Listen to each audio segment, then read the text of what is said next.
Halo Sobat Edsen, salam pintar. Bersama saya Kak Alex, tutor biologi edsen.id. Dalam video kali ini, kita akan membahas materi mengenai evolusi.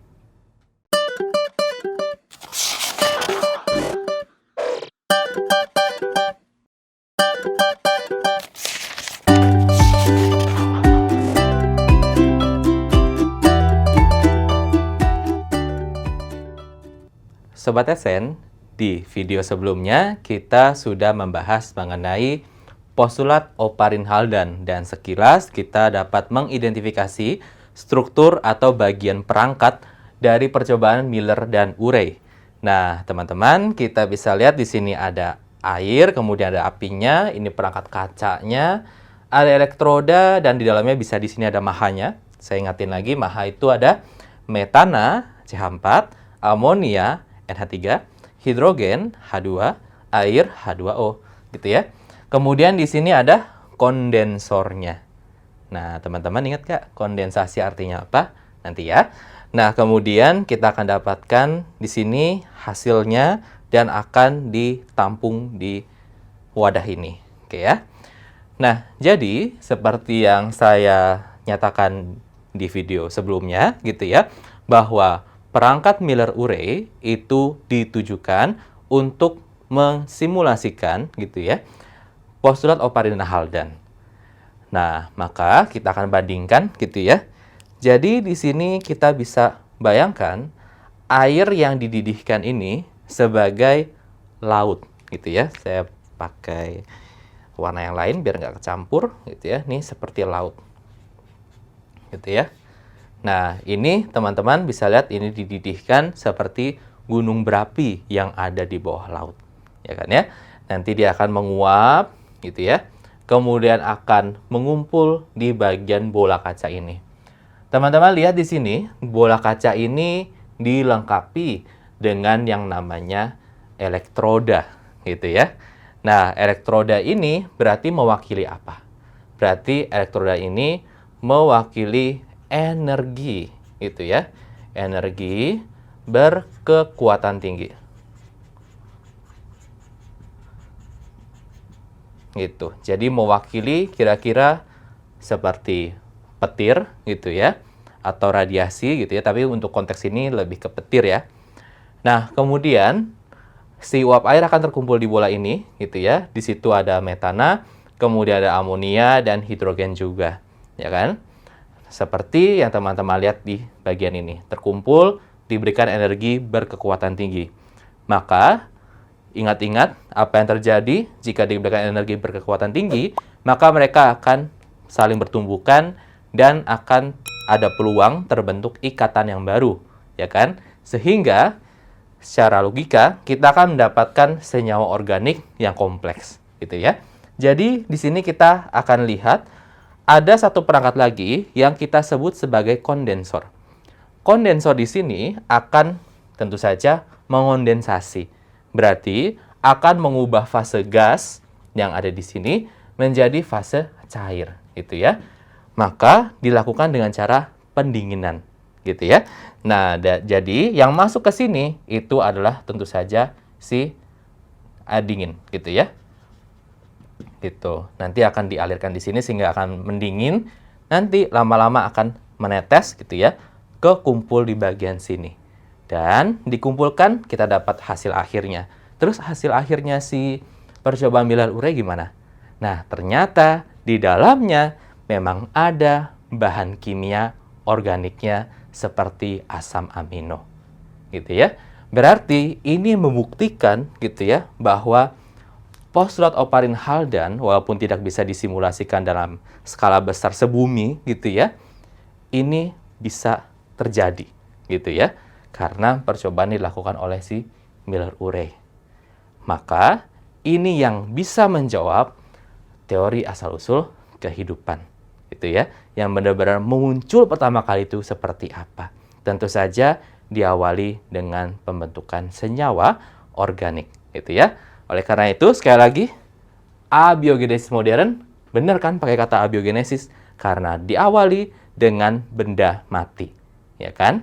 Disebut juga sebagai evolusi kimia karena apa? Karena fokus pada reaksi kimia khususnya pembentukan senyawa organik.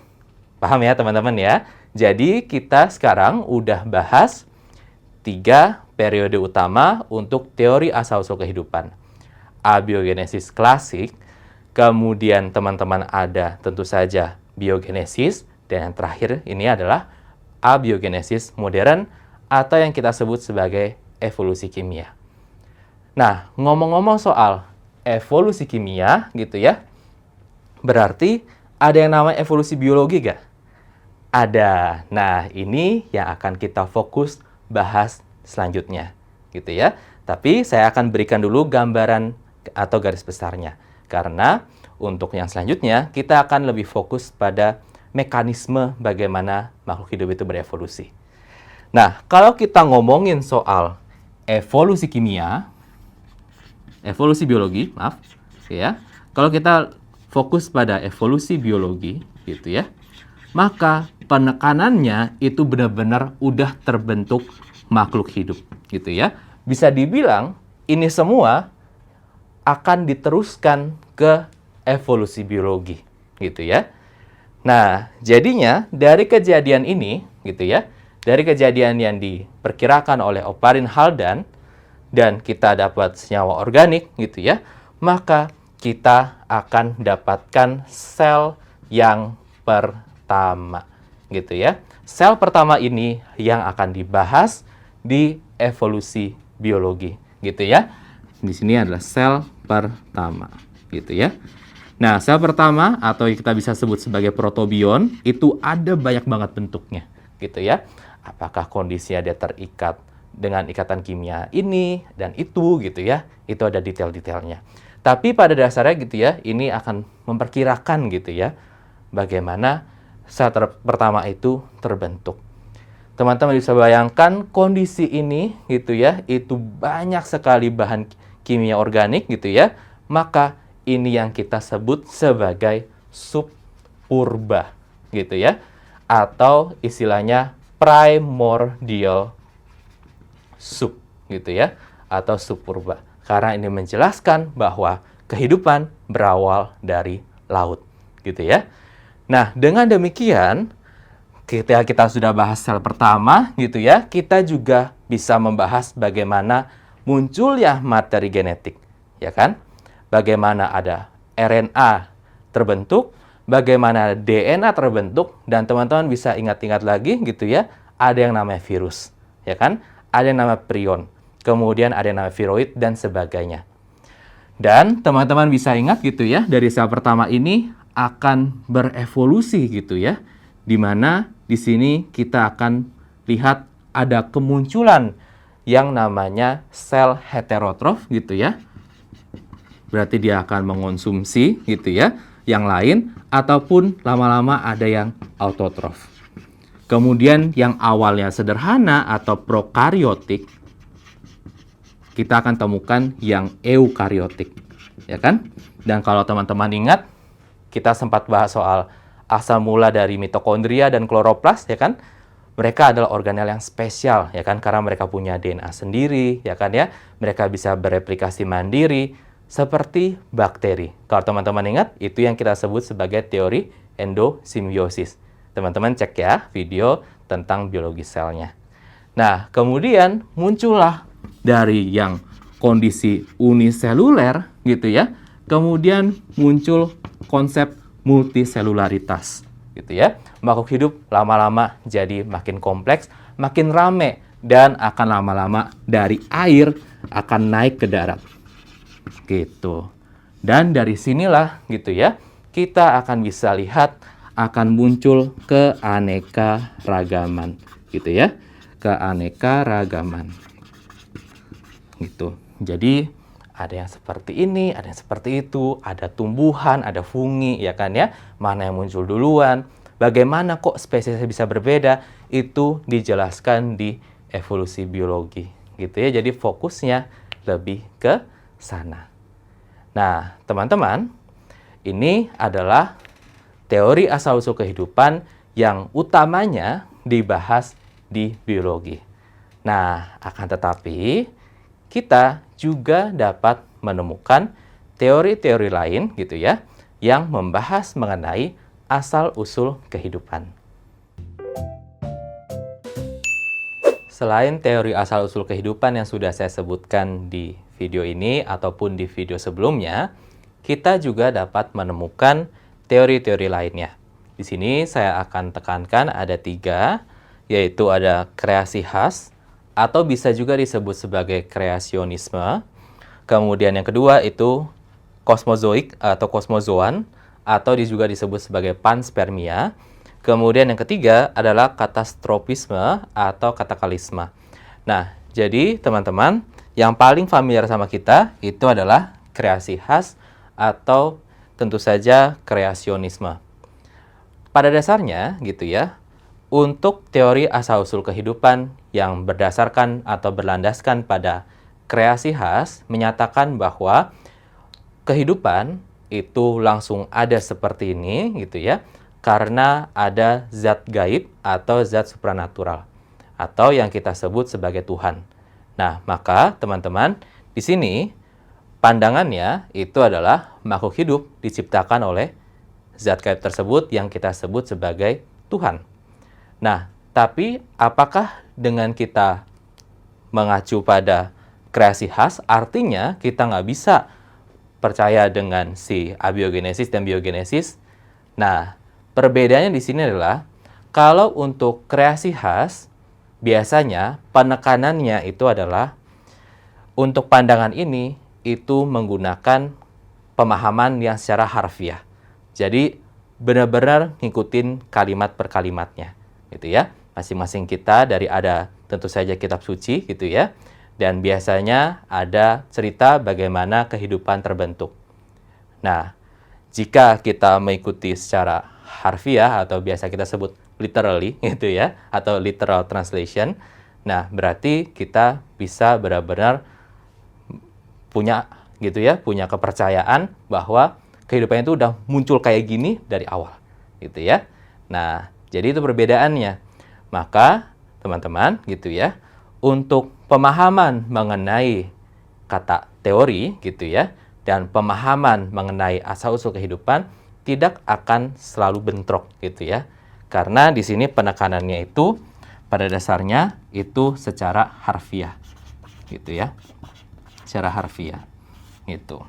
Misalkan kalau untuk di kitab suci Alkitab gitu ya, untuk pembentukan kehidupan itu adalah pertama jadilah terang. Nah, maka benar-benar ada terang gitu ya. Nah, bisa dianggap seperti itu ataupun bisa dengan cara kita menginterpretasikan dengan mempelajari proses yang terjadi itu kira-kira seperti apa. Teman-teman kalau ingat ada yang namanya Big Bang, ya kan ya?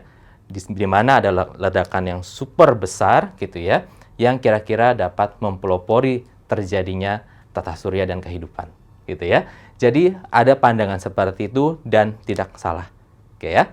Nah, kemudian untuk kosmozoik dan panspermia ini menekankan bahwa pada dasarnya ini kehidupan itu berasal dari luar angkasa, gitu ya.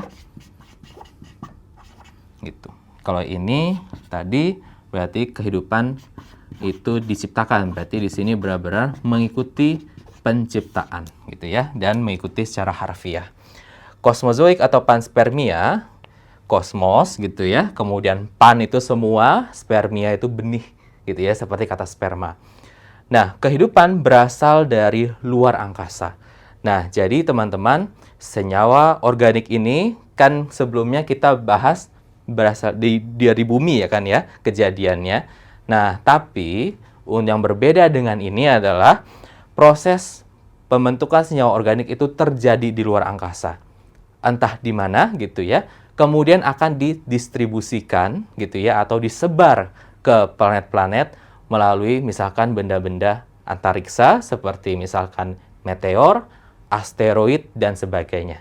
Gitu ya. Jadi menarik ya untuk pandangan seperti ini.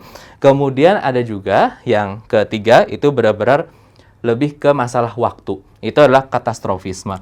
Seperti yang teman-teman mungkin bisa tebak dari kata katastrofi yang artinya bencana besar gitu ya, maka di sini kehidupan gitu ya akan muncul gitu ya setelah bencana besar. Gitu. Nah, dan teman-teman bisa lihat gitu ya maksudnya seperti apa. Nah, teman-teman pasti tahu cerita gitu ya periode dinosaurus ke masa sekarang.